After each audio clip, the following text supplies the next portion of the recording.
Good morning, everyone. It's a privilege to introduce our speaker today.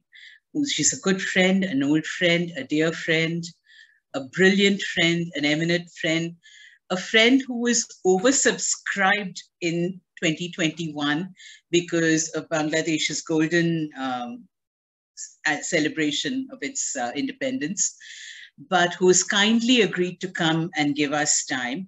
71, we were just talking before the program started. It was a pivotal year in our lives personally, in our memories, and in the making of who we have both become. So it's just a personal, it's personally satisfying to me that we are doing this today. We are marking this important anniversary with Meghna as our speaker. So, you know, the more people have accomplished in life, the shorter their bios are. So she sent us some 3 lines that I will read to you now. But know from me that they barely capture the beginning of what she has accomplished and who she has been in Bangladesh to scores of students, and in South Asia to hundreds of colleagues. So Dr. Meghna Guhathakurta taught international relations at the University of Dhaka, Bangladesh, from 1984 to 2007. She's currently Executive Director of Research Initiatives Bangladesh, a research support organization based in Dhaka, which specializes in action research with marginalized communities. Dr. Guhathakurta graduated from the University of Dhaka and received her PhD from the University of York in politics. Her field of specialization has been broadly international development, gender relations, and minority politics. She is well published on migration trends, on partition histories, peace building in post-conflict societies, and minority rights in South Asia. She is also associate editor of the Action Research Journal, published by SAGE, and the Journal of Social Studies, published from the Center for Social Studies in Dhaka. Over to you, Meghna. She will talk about the history of Bangladeshi women's activism in the last 50 years. And this serendipitously has become a series of oral histories that we have been able to have in this, under this rubric. So, Meghna.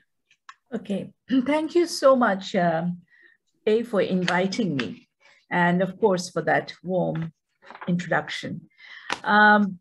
It is something that cannot be, of course, covered in 30 minutes with, the topic cannot be covered in 30 minutes with any kind of justice. You can take longer. We don't watch the clock on this series. No, I know, but I would like to be more interactive.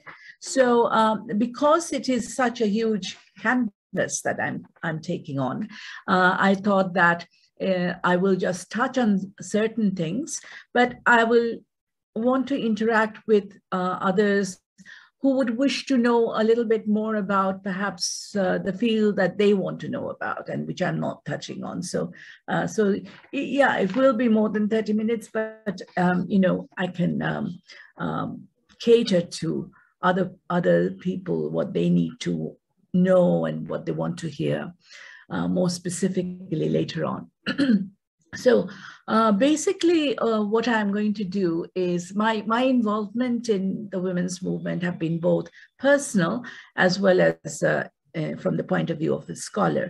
So I've been writing about the women's movement, but also being part of it, not from any particular organization, but as you will know from my talk that the women's movement has been quite amorphous in Bangladesh, in the sense it treaded not only institutionalizations, but or individualization, but also it sometimes became linked with the politics of the country. It sometimes became linked with certain laws, legal reforms, and often it just became you know, platforms where a lot of institutions interacted with each other. So it's quite, and that's the only term I can think of, is amorphous in nature.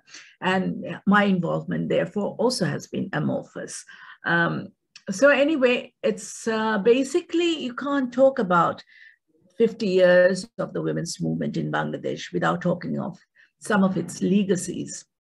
And the legacies, like any other South Asian countries, stem from the anti-colonial resistance that we see, broadly speaking, in all countries of South Asia against the British rule. And in terms of Bengal, and of course, you know that Bangladesh was previously East Pakistan, and East Pakistan was previously Bengal in British India. So looking at British Bengal, you could see two direct kind of strands that became very much part of our legacies and still is. One is the anti-colonial resistance movement, where a lot of famous women and famous names have come across, like in both the terrorist version of the anti-colonial resistance, as well as the more institutional versions, like the Congress and the Swadeshi movement and all that. So the names that come across is Priti Lata Waded from Chittagong, Ila Mitro, Kalpana Datto, and so on. The names go on, and they have become heroes of our women's movement, inspirations of our women's movement at specific times as well as broadly. The other more important and the earlier sort of a person, an individual that really guides us, it's like a shining light. And I can happily say that 2 days ago, we observed her birthday, as we always do every year. And that's Begum Rokeya, or Rokeya Shakhawat Hussain, who was known as writer, educationalist, but actually became the feminist movement, especially her sharp writing went against the religious orthodoxy of her times in a very courageous way. So courageous that it is, to think of writing it now would even doubly be even more,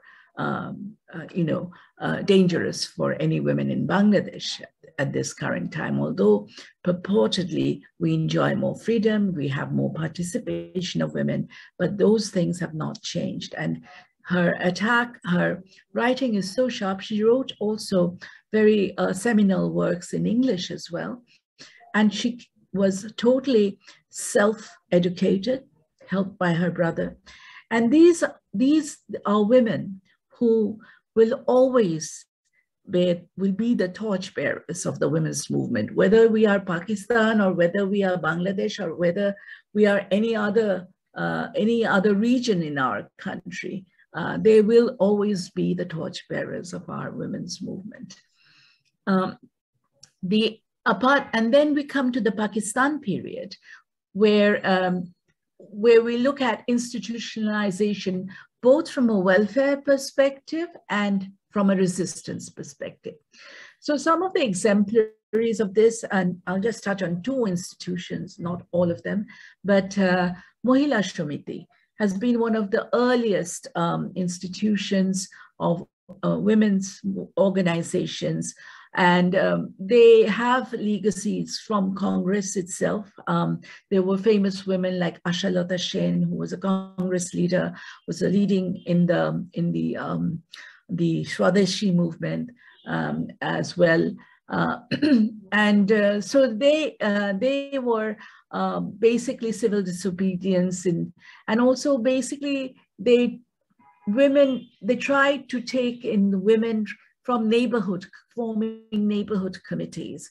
And basically, so that women would come out, middle-class women, perhaps only, they would come out in terms of embroidery, sewing classes, workshops, but that was the only way to get women out at that time. So although it seems very tame to us now that what they were doing, but at that time they were doing mobilizational work. And the fact that Mohila Shomiti still exists in Bangladesh and is still one of the foremost women's organization, which is mass-oriented. With mass membership is something that goes to say that about that legacy that we have. The other women's organization, which is much more visible now and much more prominent, is Mahila Parishad, which began as a front of the communist movement, but and its first active women's movement was leading the movement for pay hike of nurses. Nurses had a pay hike, and I think the Bangladesh Mahila Parishad at that time, Mahila Parishad was the first organization which led such a movement. So that more or less carried on the resistance aspect of our legacies. Currently, Bangladesh Mahila Parishad still exists in full fervor. Perhaps the only the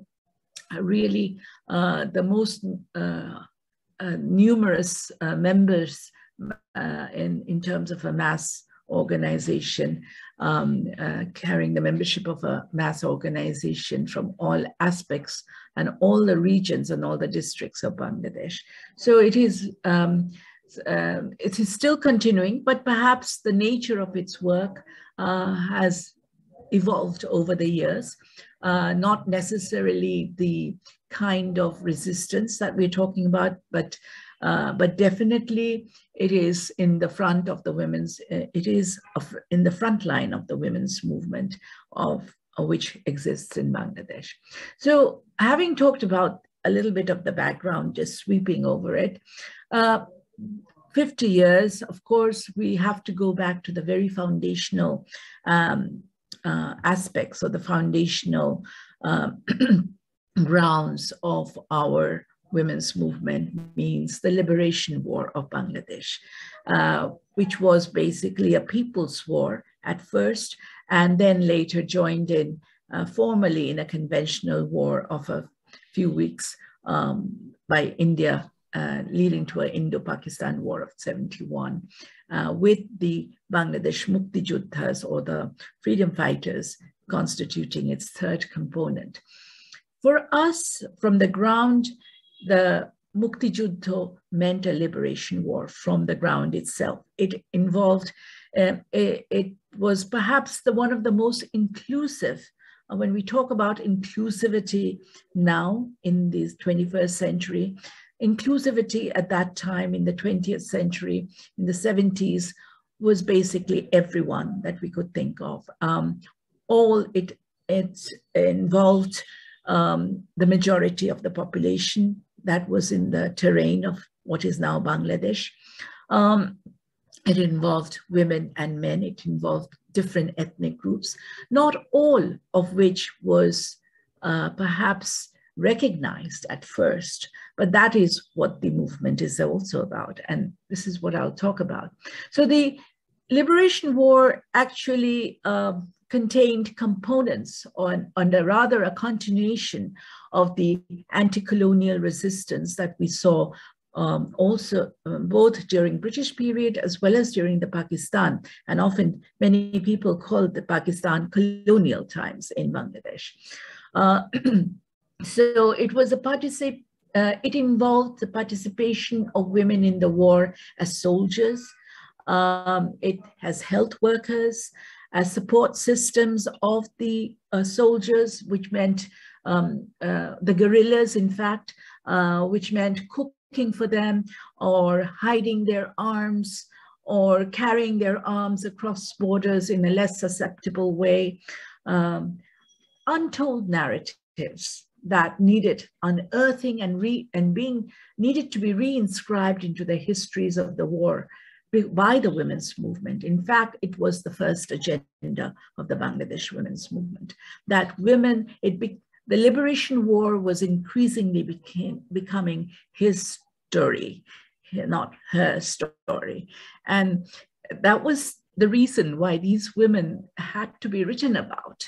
And these actions and the redefinition of war itself, what it meant for not only the impact on women, we cannot forget the fact that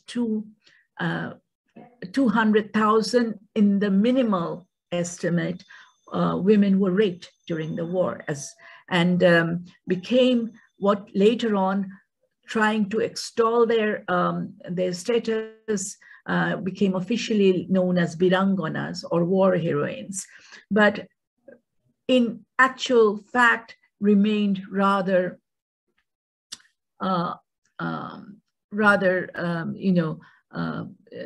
discriminated and excluded and invisible from the mainstream history, but which needed also to be brought up in the different writings. The writings actually didn't come right after 71. The women's writings on these, the women's narratives took time. It took at least several years. In the 80s, I think, when because just after 5 years, we felt another wave of militarization in our politics, which subverted the history of the war. So it was only after 8 years, in the 80s, that we could see it emerging again through writings of women, women's autobiographies. My mother was one of them. There were other special writers of women who lost their son, Jahanara Imam, who led the movement for the trial of war criminals, in fact. So all these started submerging much later. In fact, it was after 20 years that a college professor went into the field to unearth the history, actually bring out and identify and bring out to the open a woman who had actually fought the war with, along with men, taking arms, and who had even got award for it, but she was never to be found until this college professor went around searching for her. She was Taramon Bibi. Taramon Bibi was, and the reason why she could not be found was because she was a farmer's daughter and lived in the village, away from the eyes of everyone. So after 25 years, the college professor brought her up, the women's organization celebrated her, and finally she was given that award by the government at that time. So these are the kind of sort of ins and outs of the women's movement, who first of all looked at and started to reinscribe women into the history of Bangladesh's liberation war. But it wasn't just reinscription. It was also through the reinscription we realized, and this was a project taken up by Einschalish Kendro, where I was also part of, but I did not do the work myself, but a group of women who took up to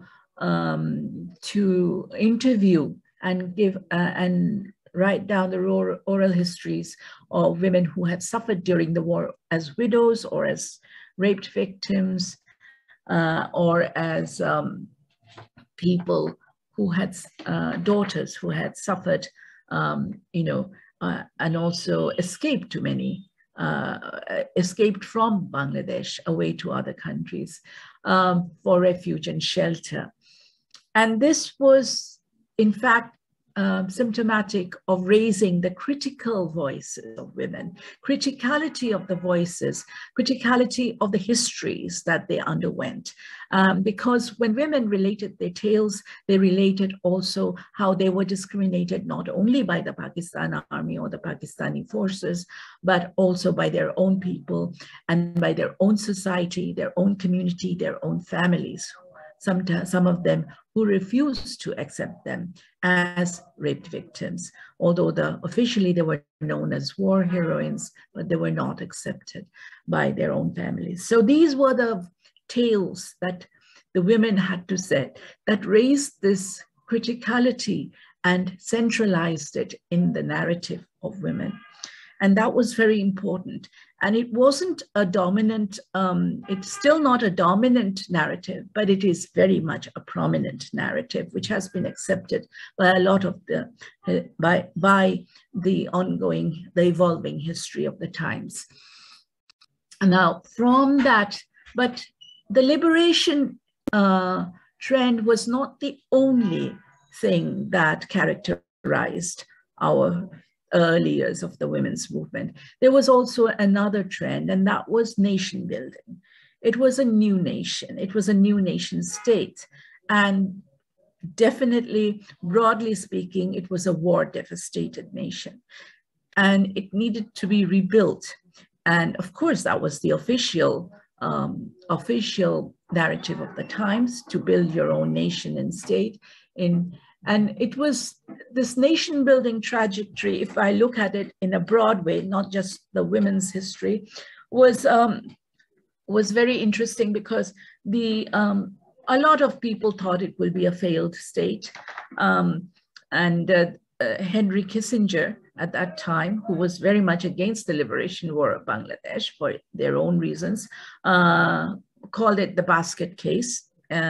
You will see most of the literature in development littered with the phrase basket case, which Bangladesh was characterized as. It was also called by the more liberal Europeans test case of development, because almost every kind of method and every kind of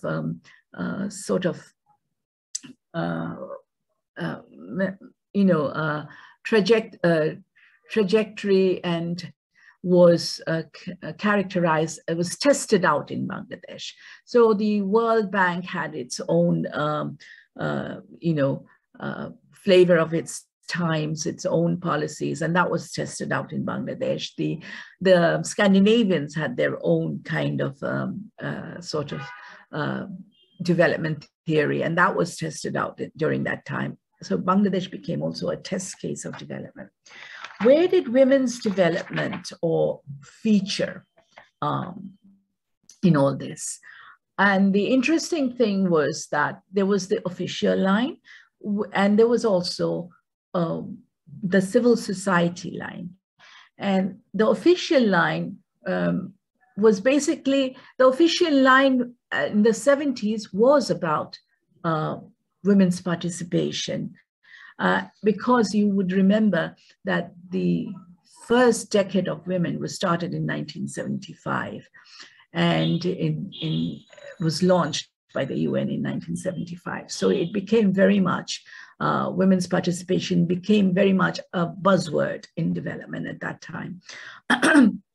And hence, it's a whole thing about women in development, women and development, and gender and development, all from the 70s to the 80s, also had its official counterpart and its official institutionalization in Bangladesh. The Bangladesh Ministry of Women's Affairs, from the Department of Women's Affairs, was launched in the 70s interestingly enough, during a militarized regime of President Zia Rahman. But it was there because aid was there. And Bangladesh at first was very much an aid-dependent country. 75% of its budget in the initial years was dependent on aid. In the middle years and in the initial years, it was even more. So, so therefore, you will see that all these, so Bangladesh had to toe the lines of the international climate and the international regime of encouraging women to come and participate more and more in officially as well as in the societal level. Talking about the society, and that's where also it led itself to the international development discourse. For example, Beijing platform, where there were both the official governments were present there, as well as the NGO forum, which was exceptionally strong at that time. And the women's movement also grew under this panacea. But the civil society angle is very interesting, because civil society endeavors and included early schools of conscientization. Paulo Freire's, methods were very much inculcated in the civil society organizations that were growing from the need of development to the need of human development. And before the onset of credits, or shall we say, how do you say, microfinance. Before the onset of microfinance, with the growth of the Grameen Bank, BRAC, in the 80s, the 70s were very much littered with small NGOs who actually went for social mobilization at the grassroots. And that actually brought in a civic discourse to women's participation, as opposed to many Muslim majority countries like Malaysia or Pakistan, where even the women's movement had to toe the lines of a religious discourse, like revisiting Islam, and in order to dig up and unearth the religious, the liberal values towards women within Islam itself. So very interestingly, although Bangladesh was very much a Muslim majority country, it was definitely not an Islamic one, neither in its constitution in the early years, nor was it in its nomenclature, which was the People's Republic of Bangladesh. So we see that when the women's movement in Bangladesh towing or interacting or evolving within a civic discourse, how different it was and still is towards women's movements in Malaysia, or women's movement in Indonesia, or women's movement in Pakistan, where much of the freedom and the liberal theologies had to be excavated from the religion itself.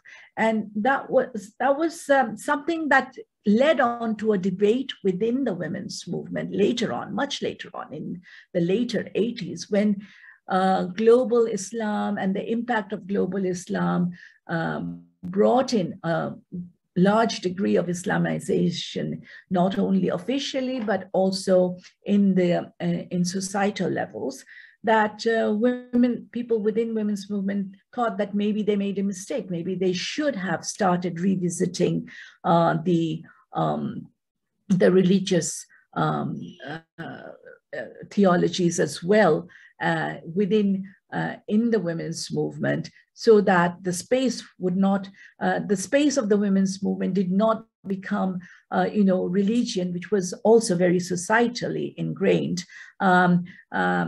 religion versus liberalism, or religion versus the socioeconomic liberalism of development perspective. So it's a very interesting. But however, although the debate does exist, it exists in a very minuscule way. Bangladesh women's movement has still largely runs within a civic discourse and not within a religious discourse. So, so having said that, I'll leave the others to other.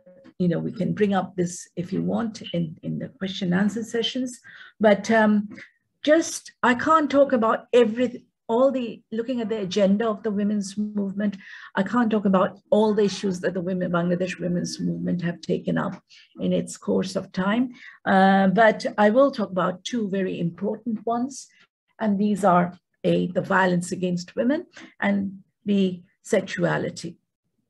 And so the violence against women agenda actually stems from the fact of reviewing. There were two sides of the matter, because one, to look at the role of the state in the violence, in the violence, was actually, which took the women's movement on to analyze more structurally what the Bangladesh state was and how towards the structures of patriarchy, even within the lines of the Bangladesh state.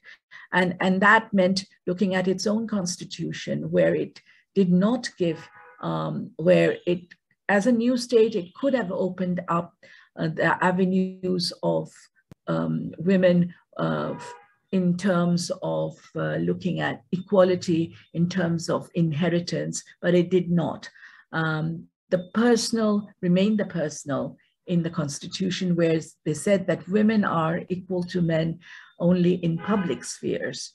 When asked the constitutional forefathers about this, they said that, well, Bangladesh, many of them said, that Bangladesh wasn't ready for that because religion was still strong. But having countered the state of Pakistan on the religious angle, and it was perhaps a time where it could have made that jump, but it didn't. So, and others said, well, the spirit of the law, and since all our laws stem from the Constitution or are derived from the Constitution, they have to sort of, so many of the laws of inheritance were not changed. They were put under the, which in South Asia says personal laws. And of course, we know that personal laws in India is applicable to only minority communities. But here it is some reform in law was done, in fact, in Pakistan times, in the mainstream Muslim law, but in terms of Hindu laws, it is still remaining in the personal sphere. And so therefore, inheritance laws were not reformed. And women do not inherit according to what their religious strictures say they can inherit. Right now, and it's there even today. However, some kind of evolvement has occurred in terms of violence, because violence against women remained in our society for so long. The women's movement had to take it up as a frontline agenda, and was able to, influence the making of certain laws against, violence against women act of earlier acts, and then reformed it or revised it subsequently, and even brought in a little bit of the personal when the recent law on, which is quite a progressive law in Bangladesh, on the Domestic Violence Act, Banglai jeta bole paribarik sahinshata, and that really it's progressive, but it's very funny, it's not being equally executed as the other law, because the other law takes rape and other kinds of violence as public offense and hence uses the penal code, whereas the Domestic Violence Act rather sort of tries to work its way into the family, into the family, which is perhaps somehow protected by patriarchal laws on the one hand, but it tries to raise up issues of mental torture, domestic torture, in terms of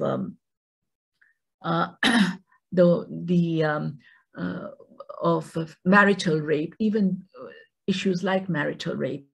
But very interestingly, it is still yet to be properly executed and implemented by the court, by the lawyers, in an equal level as the other law.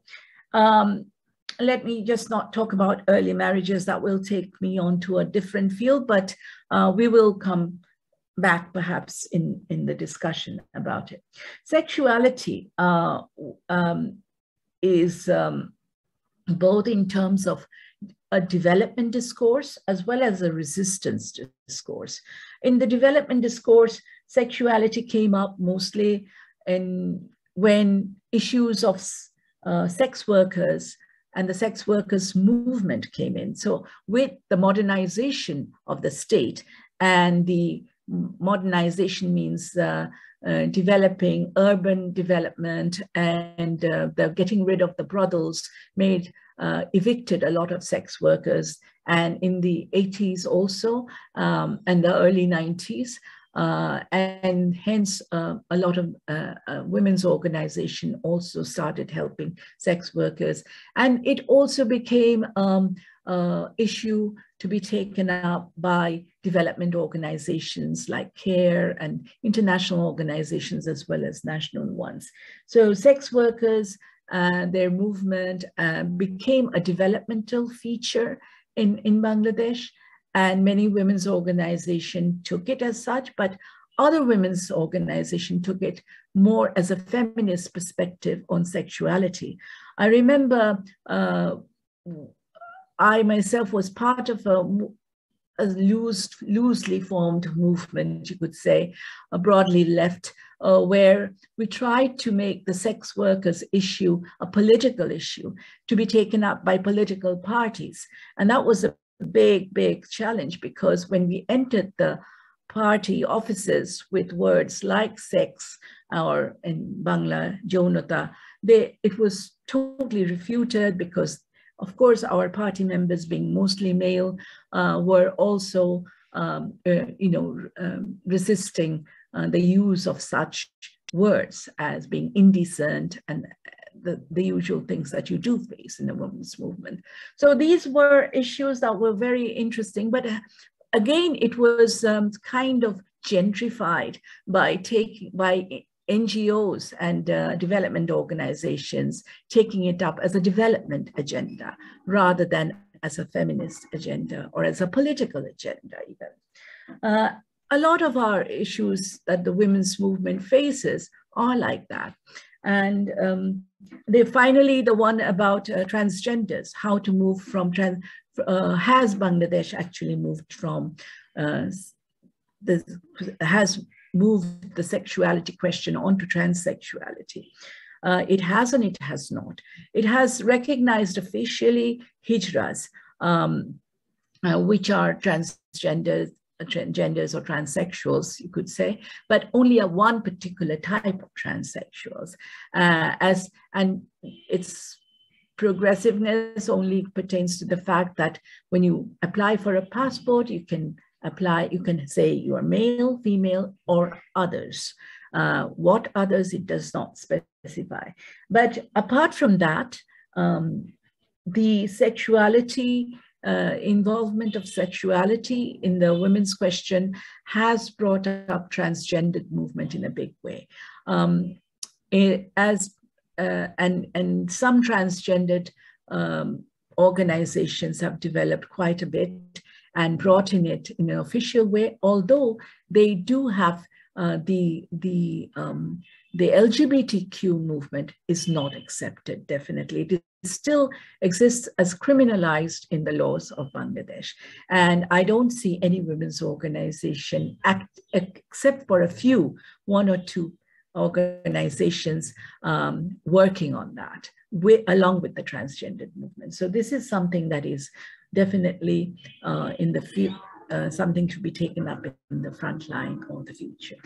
So in my caption, I had said contestation of power and creation of spaces by the women's movement. So how far has the women's movement been able to do that? It's not easy to answer, but we see that the fact that the personal is political has met with challenges both structurally in the patriarchal laws that is within our country, as well as within the beliefs of certain organizations who are more development oriented, that they stop themselves from taking it to the furthest consideration that the personal is political. That would mean to see that how spaces have been created. Transgender was one of the spaces that I mentioned, and that's a more obvious and visible one. But there are others, like in terms of early marriages, two kinds of early marriages can be noted in Bangladesh, and like in any other South Asian countries. One early marriage was the traditional part of early marriage, where the parents decided who their children were going to marry, and it was set for them.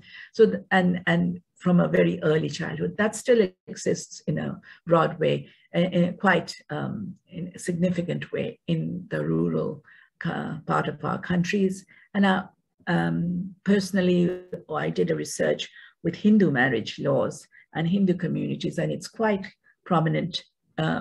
A higher than average rate has been found to be present of early marriages in Hindu communities as opposed to Muslim communities.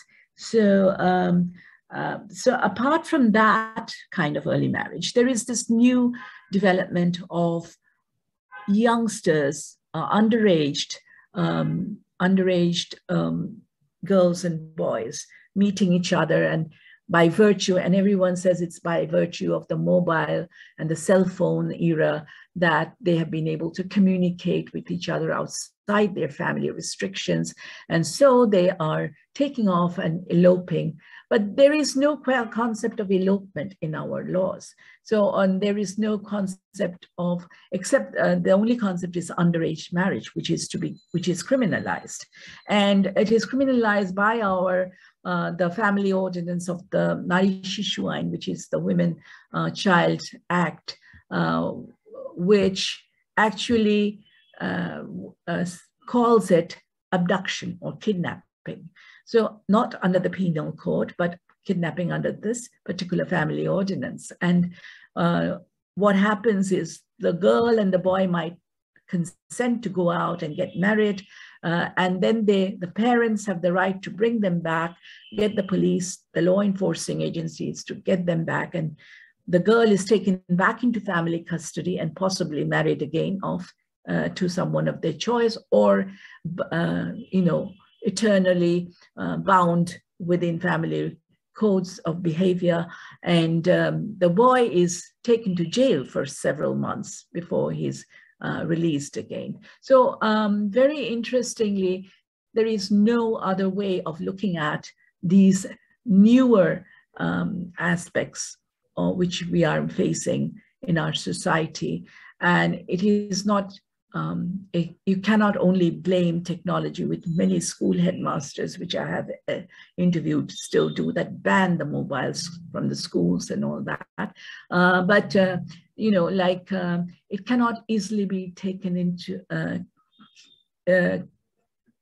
what I was going to say is, it cannot easily be dealt with or confronted with unless you enter into a dialogical process with, in a multi-stakeholder dialogical process, that is parents, law enforcing agencies, the children themselves, etc., whose voices needs to be taken into account. I'll stop here, and I think I've said a lot, and I hope that there will be further discussions that we can carry on. Thank you. You're right. The scope of what we asked you to speak on is so huge that you've spoken, but there are still so many questions that I have for you. And I'll invite other people who are here to, it's a small group, so just unmute and ask, raise your hand so we know that you're about to ask a question.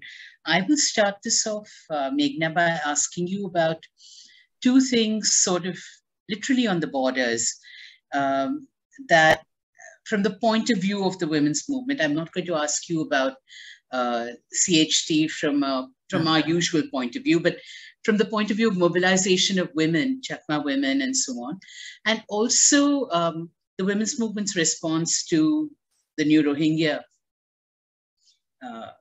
because it's a very hard line in any society. Resources are strained, you've already been pushing for certain things, and then there's another politics of humanitarian human rights that has a different direction. So these are just to start the session off. Okay. Yeah, that's another another talk, I think. Yes. Another several talks. And I think just basically touching on it, when it's Chakma women, but it's also women coming, it is about ethnic women in a Bengali-dominated women's movement, I would say, and how the women's movement included it is a legacy in itself. And its various strengths or strands, you could say. So and again, it's not only ethnic women, Chakma women, meaning the Chittagong Hill Tracts has a separate history of militarization and, insurgency, so-called insurgency, which they call the autonomy movement. And because of that conflict area, it is a conflict area as well as a ethnic question, whereas there are ethnic questions of ethnic women in the plain land or the rest of Bangladesh. They are ethnic women's question, which does not necessarily have to tread these lines of militarization, etc. So, but because you asked me CHT was another critical voices, it was perhaps the women's movement which first actually acknowledged the CHT. Even before the peace accord was reached in 1996, these women's struggles in the hill tracts against militarization. And it was very much during the night, I remember the Beijing forum, the Beijing platform, many Chakma women were also taken as delegates, and they also carried banners of their autonomy movement at that time. This was a time when Rwanda was a big issue, So I still remember, a lovely picture of them carrying their banners of the CHT, also talking about Rwanda at the same time, in the same voice. And it was, so the women's movement actually acknowledged such struggle outside the nation's national kind of parameters into these into these inroads into these areas. But very interestingly, just after the peace accord was achieved, and then everything seemed to have been solved by the national question. And that was when the women's movement split in taking aboard so-called insurgents and those who had been willing to acknowledge the women's, the Chakma women's movement, took in the women's movement, but again, as I said, retranslated it into a developmental question rather than a political question. And there was and so the political question remained within the region. So the Chakma women had both developmental and political questions to resolve, but they could not always get the support they needed from the women's movement at large. Of course, some women's organizations were very happy to be supporting them, as well as some development organizations are still very happy to be supporting them at the same time. So that's how I see that happening. And Rohingya women, so the humanitarian questions, I mean, the Rohingya influx was actually one of the fastest and most rapid refugee situations that developed. So it wasn't the largest refugee camp that we have there, but it is definitely one of the most rapid their refugee situation that developed in the world. So, and therefore it took many organizations, and especially humanitarian organizations, by storm, and they did not know how to react so quickly. It is only recently that women's organization and legal aid organizations, basically those who believe in the forces of empowerment, that they are being allowed within the humanitarian response. Earlier on, it was just, and still is, predominantly basically service delivery and basically looking at it as an emergency response. And being an emergency response, it's almost always short term. And therefore, you actually, in order to work there, you can only get a 6 months by 6 months extension. And although now people are talking a little bit about medium term because it has become a protracted refugee situation. Anyway, but having the women go in there or women's organization active there also coincides with the fact that we have launched our first national action plan on women, peace, security in 2019, although it has not been implemented as it should have been because of the pandemic and all these challenges being faced. But the women's organization, I think, are doing pretty much good work, except that I think they are not getting the support of or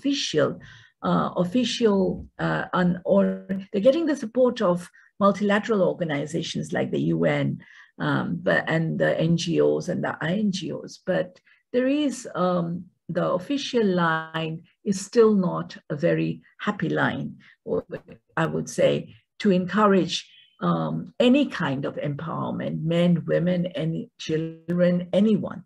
They think empowerment is a dangerous thing to do. To empower a marginalized community is almost dangerous. So rather the militaristic kind of attitude of over-securitization, divide and rule, that is still predominant in that area. And although I see a lot of potential in women going further into it, and I personally have worked there the last 1 year. By the way, I do have a let me show you a manual which we did from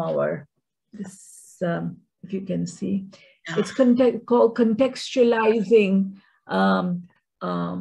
Participatory Process in Humanitarian Response. It deals exactly with it. Not necessarily women, but women are very much there. And I think women also tend to be stereotyped by development organizations. Mm-hmm. And that includes the UN and other INGOs as well, because they think Rohingya women the entry point of Rohingya women is religion, and one has to safeguard segregation and not go into it, rather than looking at society and social cohesion of the Rohingyas as well as with the local community. And it is there where it is only with a feminist perspective and a women's rights issue as an agenda that you can traverse this short term and bring it into a long term, because the latest work that we did was actually a survey we did where we found that domestic violence is prominent, is the highest type of violence, both in the local community as well as in the Rohingya camps. Mm.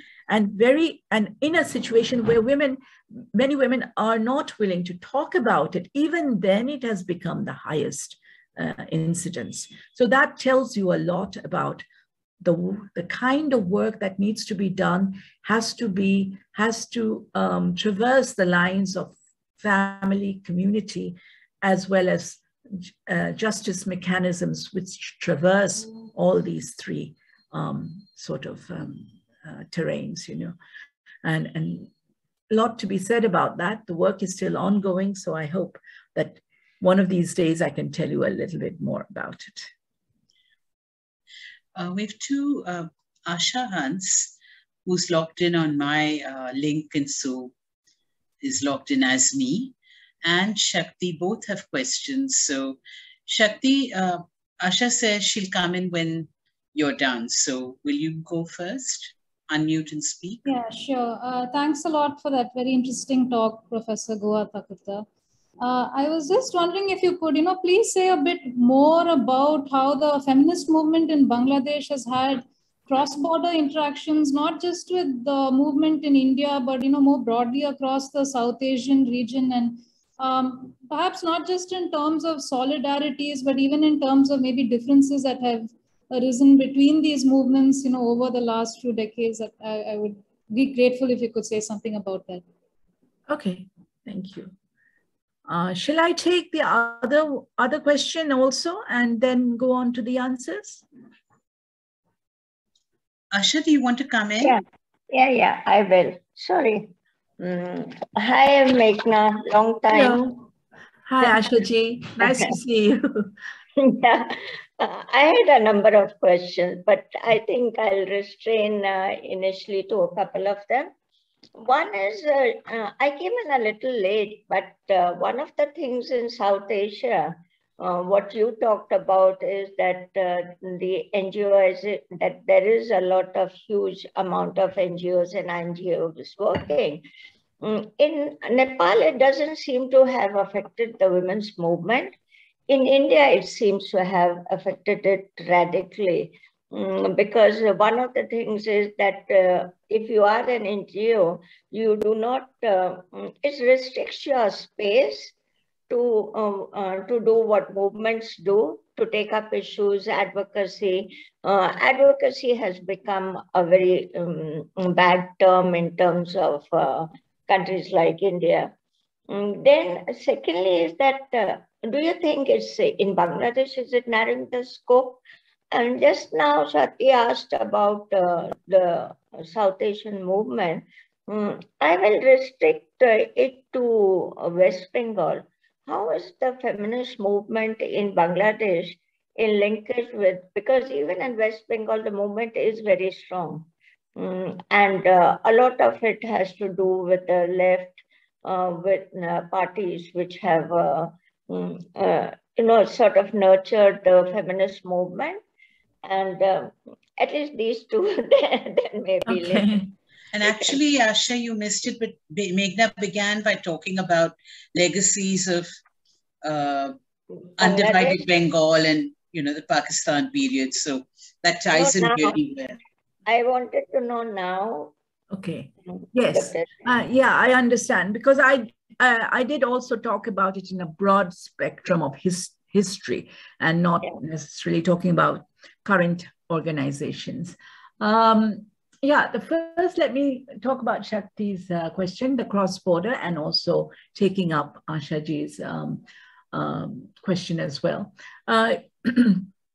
Yeah, we do have, I mean, again, the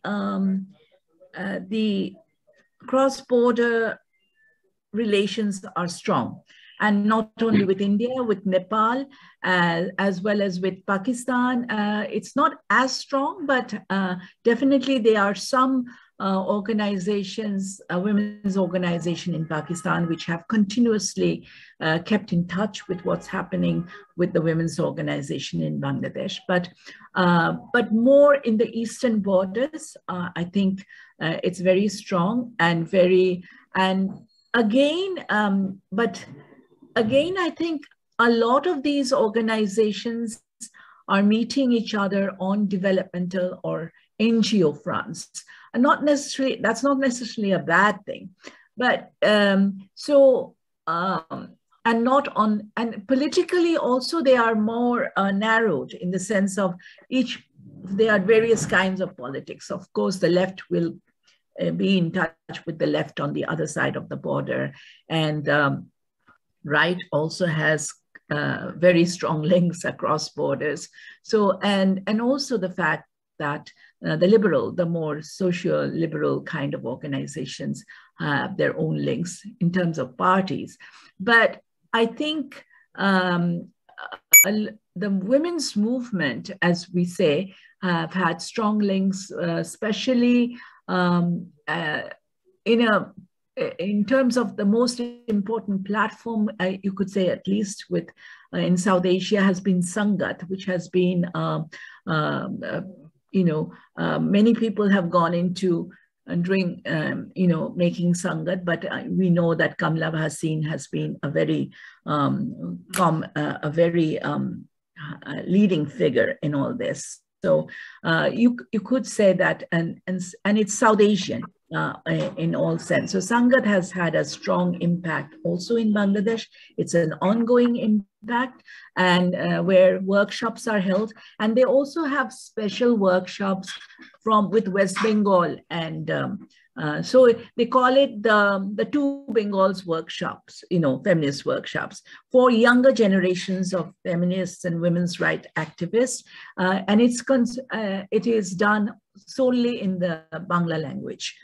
So once a year, I think every 2 years there is one workshop perhaps, and one takes place in West Bengal and the other takes place in Bangladesh. So this is the kind of the ideas that are across, and I think there are many. I think it's immensely. There's lots and lots of connections between borders. Very interestingly, also recently, although it's very difficult, but recently there has been some kind of online get-togethers also engendered by online platforms between Myanmar, women's organizations in Myanmar, Malaysia, who are dealing with Rohingya women, as well as with Bangladesh. Bangladesh is, because of the Rohingya crisis, has almost become an honorary member of Southeast Asia. So we see ourselves being included in all kinds of Southeast Asian platforms, which we were never called before. Before we were just a South Asian countries, but now we seem to be straddling both spheres, and that's particularly because of Myanmar and the Rohingyas. That area has come into international focus now. So this is the kind of evolving situation. In that, let me bring in Ashaji's problematic of this NGOization and the narrowing down of the space. Yes, all civil society organizations everywhere in the world has its space narrowed. I think, and this is my own personal opinion, that one of the reasons which is not talked about and so easily in Bangladesh, and what I observe is that why has is it authoritarian? Of course, one of the reasons is that authoritarianism is on the increase in government spheres. Later on, I will come to perhaps how it has affected Bangladesh as opposed to Nepal and the others. But currently, it's authoritarianism, yes. But apart from the increase of authoritarianism, there is also the neoliberal. Authoritarianism has increased on the basis of neoliberal economies, and not on the face of fascist economies. So neoliberalism, perhaps you can call it the new fascism, and neoliberalism means in Bangladesh. Of course, in India it has a different history, but in Bangladesh means a very recent freeing of the private sector, the growing of the increase of the private sector, which was usually, when the Bangladesh became independent, a large part of this private sector was taken by the NGOs because there was no private sector. And in the beginning of the nation state of Bangladesh, private sector was minuscule almost, because a lot of the businesses were small businesses, which were basically supporting the ruling parties. But now that a new bourgeois capital has come into, with the growth of the private sector, the RNG, it's not only the RNG, it is also multiple, multi-sector, multi-industrial kind of enterprises to a, extremely high level, that they are also now international global capital. They form part of global capital. So in that sense, this has taken away the economic sort of undercut. It has undercut the economic sort of, what shall I say, the undercut the economic, what is the thing, platform, underneath, what is it you have? It's taken away the carpet from the NGO sector. Yeah, so it's taken away the carpet, and that has become, and also the fact that Bangladesh is no longer an aid-dependent country, whereas in the beginning it was almost 90% of the budget was aid, and aid came in through, there was no private sector, so it came in through enterprises, social enterprises like the NGO sector. But now that Bangladesh is no longer dependent on aid, the NGO funding has also, so there's a lot of, and this tells, I don't know how far, I can't compare it myself, but maybe Ashaji, you can compare it with the Nepali situation, that Bangladesh NGO sector was very much aid dependent. And only those currently who have become very big NGOs, like we call them bingos, is BRAC and Grameen. They are the ones that can, you know, and all the other microfinance institutions can run by themselves as social enterprises. But others are, and specifically the ones that are responsible for conscientization or mobilization or advocacy, let me come to advocacy a little later, but are very much dependent or have been dependent on aid. And therefore, funding sources are also narrowing down. There is also in the globalized fear that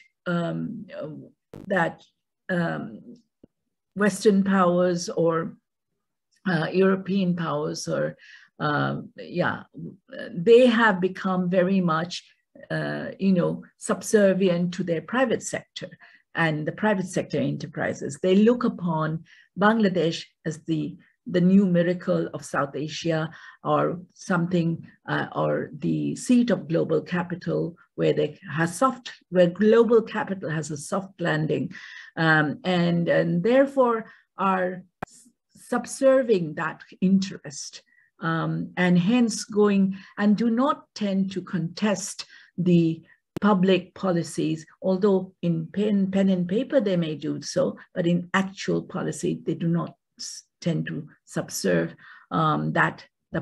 They do tend to abide by public policies of the government rather than contest it very acutely. And that is what is also responsible for the narrowing of the spaces.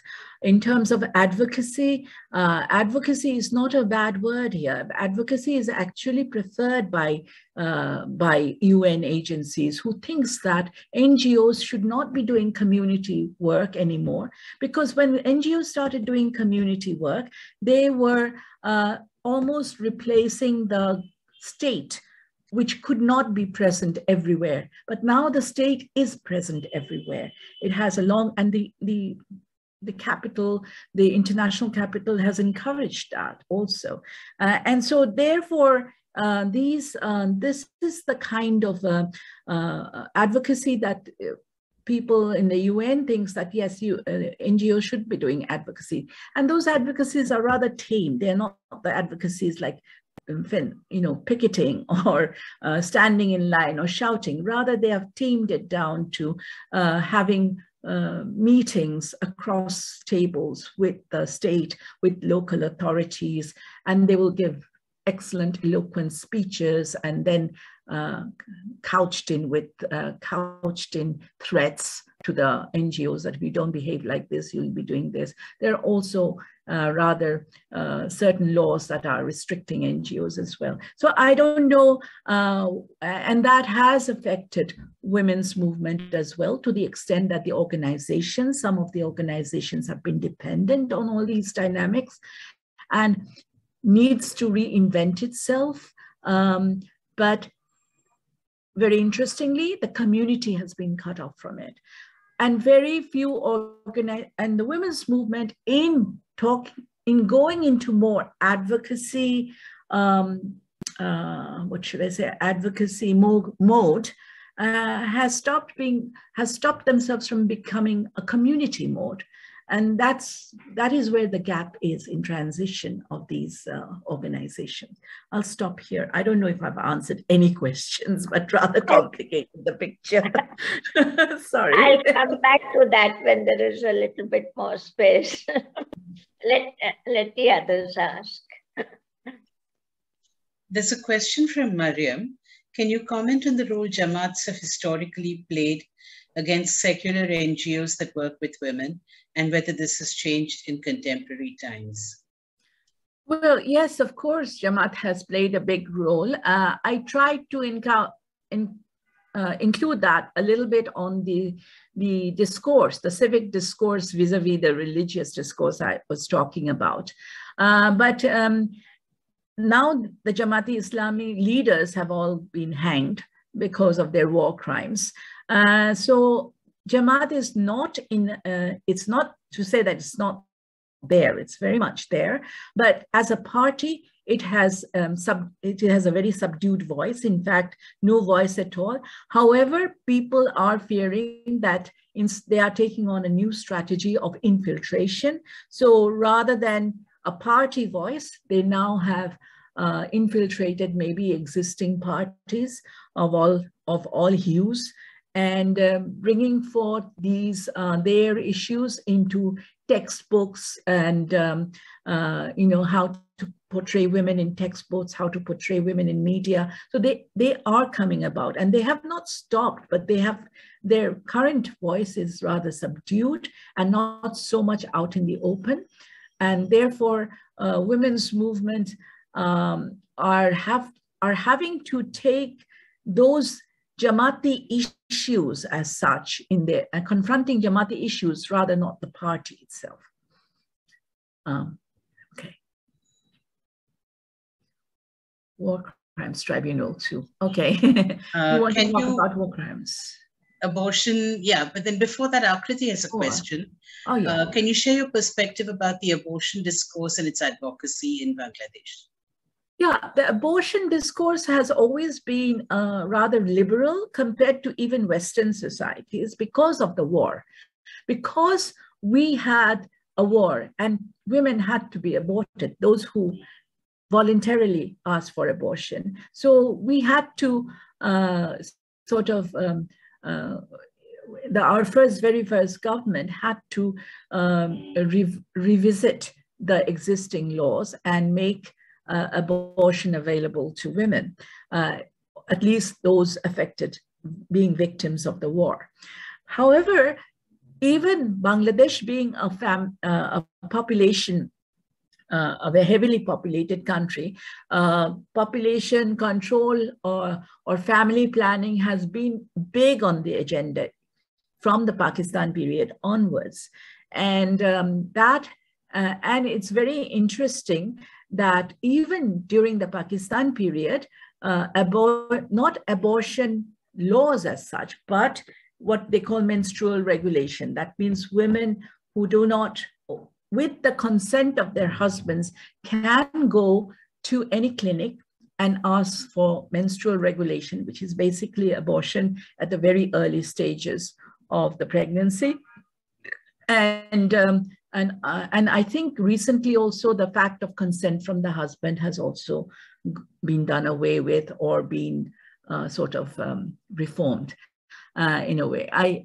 So it has never, and even in Pakistan, they realized, and it was an American intervention at that time, that they realized that it's going to be, it's going to be taking you into confrontation with religious leaders. So they started their work. In fact, a lot of family planning work was started by the Islamic, Islamic association or mission, you could say, and that was there. So the very first, and imams have been educated on it. So the fact that it subserves a developmental cause, again, family planning. Very interestingly, the women's movement, one of the very first so-called development issues that the women's movement took was on the issue of family planning, that how to take it from population control to family planning, and post-Cairo discourse to women being the controllers of their own body. So, women's movement does have that agenda. Again, not all women's movement. And the body, controlling one's own body has been part of the more kind of radical women's organizations. And they have always had a strong say on abortion. But because of these avenues of abortion, or in other names, that is still there in the development discourse, that has buffeted it from the other more, issue, like you would see in Ireland or other European countries even. And then it's the war criminals.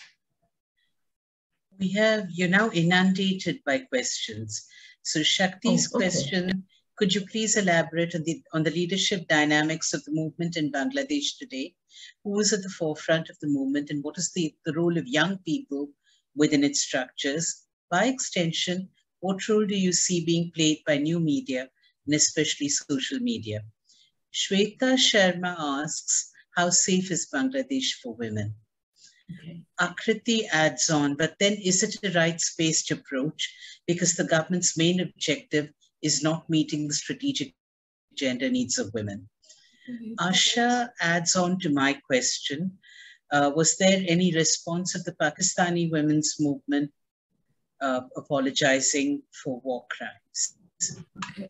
I'm just trying to see, not meeting the strategic gender needs. Then it's leadership dynamics. No, I can't understand Akriti's question. What is a rights-based approach? Is it, meaning it's a women's movement or rights-based approach? Its main objective. She's obviously... The policy on abortion, I think. Okay. Yeah, okay. Yeah, Akriti, I can talk to you first because I've already said that. It's a women's movement. The women's movement, and as I said, the rights-based approach, those organizations taking a rights-based approach is definitely part of the women's movement as well. But they are not the mainstream voice. But the mainstream voice, which is the government's main objective, is definitely not a rights-based approach. The government, I hardly see taking a rights-based approach at all in any policy, let alone the abortion policy. So yes, so if for example, at certain periods of time, one will see that,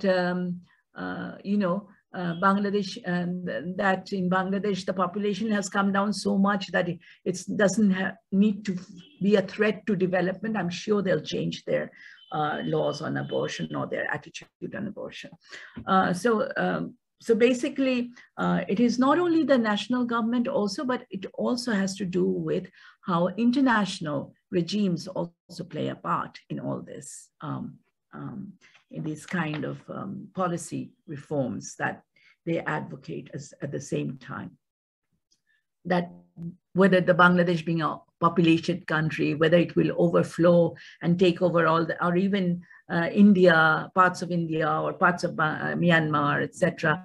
If that is a dangerous threat, then of course they'll still keep the abortion. So it is not the policy from the government is not definitely rights-based, but some of the women's organization within the women's movement do take a rights-based approach to abortion. And I'm sure if the government was not to advocate its current policy and become more conservative, they will take the women's movement will contest that. Okay, and let's go on to the war crimes issues.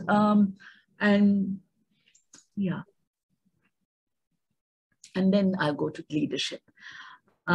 So the war crimes issues, yes, role that each of us play? The women's movement, I think there was a strong movement for trial of war crimes, and it was a young movement. It was led by the, it was very much a political movement, but it was led by youngsters, those who have not seen the war ever. And Europeans had a tough time understanding this because they said that they had not seen the war. Why are they fighting for something they have not seen? But the fact that the impact of that war and was still very much, you know, an everyday life event for youngsters too, who did not receive closure because it was something very foundational to the state. It was very foundational to their existence and to their identity as Bangladeshis, that they had to take it on. Very interesting, at the very first, the women's movement was not very much prominent in it, but women's voices were, and those women's voices represented certain organizations. But later on, the women's issue was brought in straight by lobbying from within the movement. And sorry. And so we see that the women's, the demands for the trial of war crimes also had, and all the larger mass-based women's organization like Mahila Parishad, Mahila Samiti, all of the women's movement were very much in favor and working for the trial of war criminals.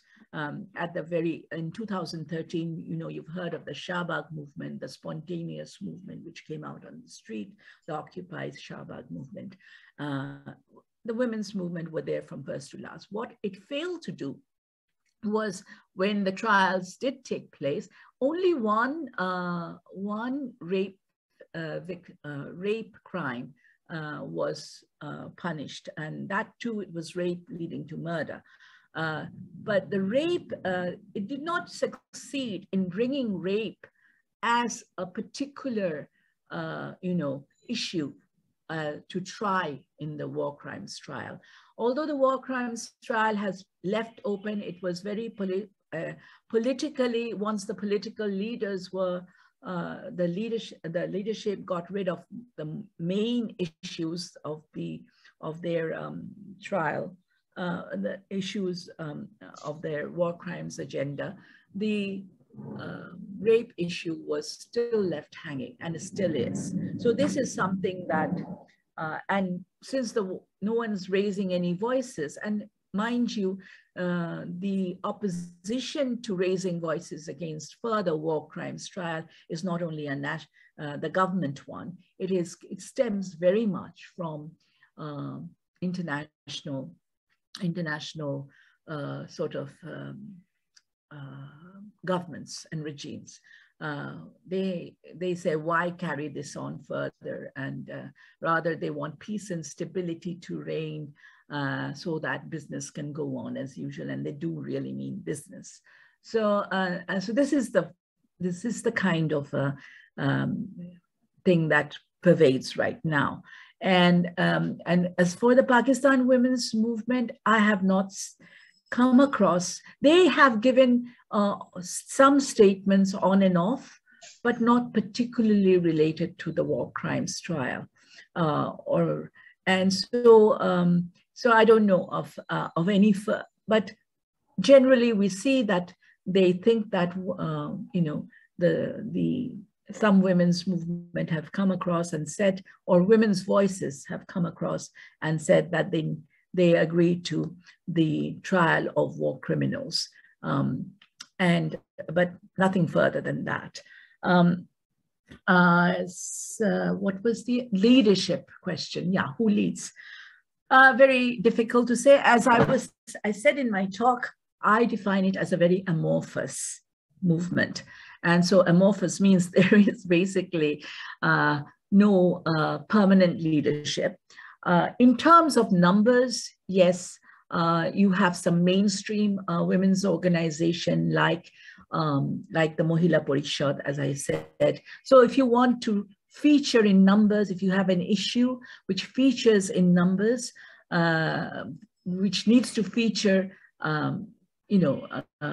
more numbers, then you would have to go to the Mahila Parishad to be part of your movement. The women's movement is amorphous because it has evolved through different platforms. Again, this issue of foreign donors come in because many of the women's organizations are development organizations which have come onto a women's rights platform, were based on funding. And because funding could be taken away from you, and of course in women's movement, you had to contest power. So if you contested power too much, fundings could be taken away from your organization. So one of the strategies that the women's movement developed, and it worked also throughout the 90s, it worked, is to develop platforms. So you could say Nari Nirjaton Protirod platform or some other platform, which have come in to contest violence against women, contest or promote war crimes trial. So all these have come through platforms. And so different organizations come to a platform which has a temporary name and has also leaders evolve. At different times, different leaders have evolved. Sometimes groups of leaders, groups of women have evolved. As organizations, you could say that on the one hand, there is the Mahila Parishad, which is basically not the young leadership, although they're trying to catch hold. Everyone is now, Bangladesh has, the demographic of Bangladesh says that the majority of the population will be under 30 from now onwards. And even our 5-year plan acknowledges that. It will be now under 30. So the leadership of the whole state will be the young leadership, not the old ones, but the old ones still exist. So what will happen is the fact that the old ones so youth is a big factor, again, a developmental factor has come in, but there is a political factor. What happens if the youth take over? They've seen that Shahbag happens. And when establishment sees Shahbag happening, that's endangering. So let's make youth into a development factor and let's see how to bring youth again in different ways, which is good in one sense. But when it comes to contesting power, it may be a way to control youth power. How far some young leaders have come up. On the one hand, we see Bangladesh Mahila Parishad, which is an old organization. Mostly the leadership is among middle-aged women, but they are trying their best to bring in youth leadership. On the other hand, we see a young and more feminist organization like Nari Pokho, and they are more radicalized also and more rights-based than the others. You see them taking up young leadership and giving space to young leadership, although we still see some leaders who are my contemporaries, and that's old. So you see these differences. The social media, people are coming up, bloggers the Shahbag movement was a bloggers movement, in fact. So that's the social media for you in Bangladesh, very vibrant, very active. And I see a lot of possibilities and future for this. I see a lot of future in Bangladesh in the young leadership, but we cannot point to one person or two person because of the nature of the women's movement, which is still amorphous and which has been running very strategically because it is networking very hard and comes in at the right moment with this and all kinds of civil liberties movement, whether it's environment or whether it's war crimes, is based on networking and is based on platforms rather than organizations. And therefore you don't see one leader or two leaders, you see a group of leaders or a group of people coming at and serving the moment in time. That is the nature. There is one last question here. How safe is Bangladesh for women? Oh, how safe? Okay. I think it's pretty, it's no more or no less safe than India, Nepal, or any other South Asian countries. You don't see, and if it's, and one of the things we've noticed is that rape in public places, although they are very much visibilized because of the media and because they are, public, but the occurrences compared to domestic violence is comparatively less. So domestic violence occupies a place. Now tell me a country where domestic violence, where the home is not safe for women. That is what we have to look for, I think, for the future of safety and security, where the home is safe for women. Thank you. Thank you, Meghna. Sort of your session has been deeply satisfying and utterly unsatisfactory at the same time. Because I'm just thinking, okay, all of these questions that are still there in my head, and all of these things that I know you have a lot to say about, that you know a lot about, that we will just have to have you back again and again and again, in better times, in times that are less harried and rushed, where you might choose to come be with us. I hope that you will come back. Thank you very much. Thank you to all those who logged in today and were a part of this session. We will be back. We don't do January, but we will be back in February, second Saturday, 10:30 to 12 p.m. So do join us again. Thank you again, Meghna.